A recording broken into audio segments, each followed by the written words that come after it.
नमस्कार, आपका स्वागत है। दोस्तों, भगवान श्री कृष्ण वास्तुशास्त्र का विशिष्ट ज्ञान रखते थे। उन्होंने समय समय पर धर्मराज युधिष्ठिर को वास्तुशास्त्र का ज्ञान दिया। यह ज्ञान समस्त मानव जाति के लिए अत्यंत महत्वपूर्ण और कल्याणकारी है। श्री कृष्ण ने दो ऐसे पेड़ पौधों के बारे में बताया है जिनका भवन की सीमा में होना दुख एवं दरिद्रता लेकर आता है। ये वृक्ष घर के सामने होने से उस घर में निवास करने वाले लोगों की कभी उन्नति नहीं होती है।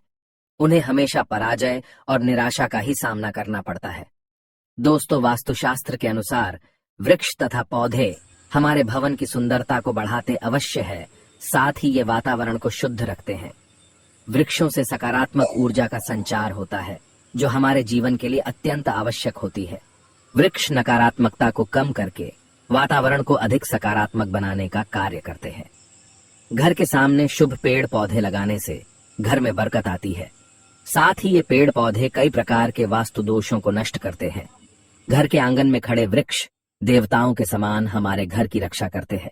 इसीलिए हमारे पुराणों और शास्त्रों में भवन की सीमा में कुछ शुभ वृक्षों का रोपण करने की सलाह दी गई है। आज हम जानेंगे हमारे घर की सीमा में कौन से वृक्ष तथा पौधे होने चाहिए और कौन से वृक्ष नहीं होने चाहिए। जैसे कुछ वृक्षों को शास्त्रों में शुभ बताया गया है, उसी प्रकार से वास्तुशास्त्र में अशुभ वृक्षों तथा पौधों का वर्णन मिलता है। इन वृक्षों का घर की सीमा में होना अशुभ और अमंगलकारी होता है। ये वृक्ष घर के सामने होने से दुख तथा दरिद्रता का ही सामना करना पड़ता है। इन वृक्षों के सानिध्य में रहने पर धन का नाश होता है, शत्रुओं में वृद्धि होती है, मनुष्य अपना मान सम्मान तक खो देता है। इसीलिए यदि आपने भी जाने अनजाने में अपने घर के आंगन में अथवा घर के अंदर ऐसे वृक्ष तथा पौधे लगाए हैं तो बिना देरी किए उन्हें तुरंत हटा देना चाहिए। तो चलिए जान लेते हैं मनुष्य को कौन से पेड़ लगाने चाहिए और कौन से नहीं। सबसे पहला है पीपल का पेड़। किसी जलाशय के समीप पीपल का वृक्ष लगाने वाले मनुष्य को जो फल मिलता है वह सैकड़ों यज्ञों के समान होता है। जब पीपल के पत्ते उस जलाशय में गिरते हैं तो वे पिंड के समान होकर पितरों को तृप्ति प्रदान करते हैं। इससे सभी प्रकार के पितृ दोष समाप्त हो जाते हैं। श्री कृष्ण कहते हैं, जो मनुष्य नित्य स्नान करके पीपल को स्पर्श करता है वह सभी पापों से मुक्त होता है और कभी पराजित नहीं होता है। पीपल को स्पर्श करने से लक्ष्मी की प्राप्ति होती है और उसकी प्रदक्षिणा करने से आयु में वृद्धि होती है।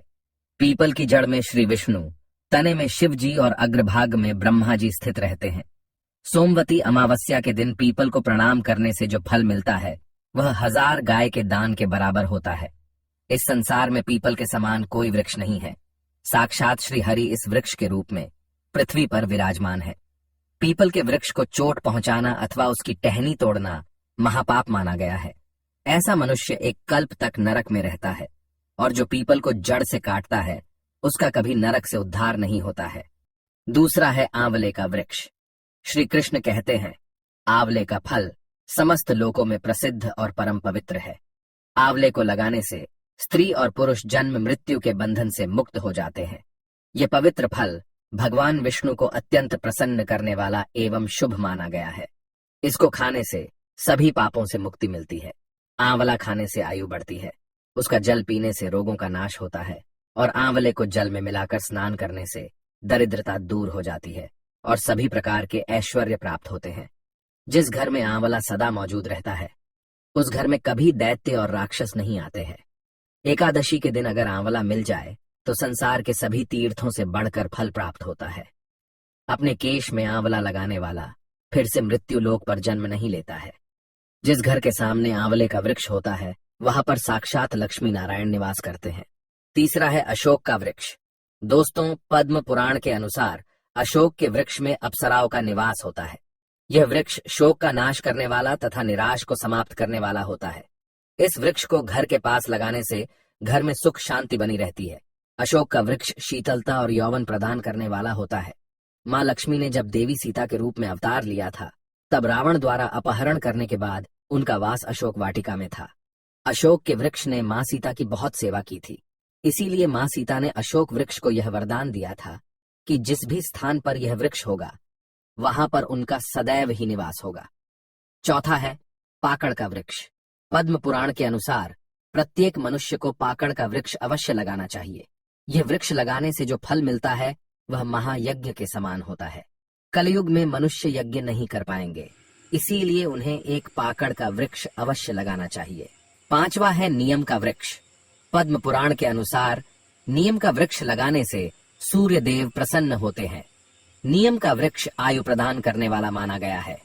इसे घर के पास लगाने से नाना प्रकार के रोगों से छुटकारा मिलता है। माँ लक्ष्मी को नीम के पत्ते अत्यंत प्रिय होते हैं, इसीलिए वह नीम के वृक्ष के पास निवास करती है। घर के सामने नीम के वृक्ष का रोपण करने से धन संपत्ति की प्राप्ति होती है।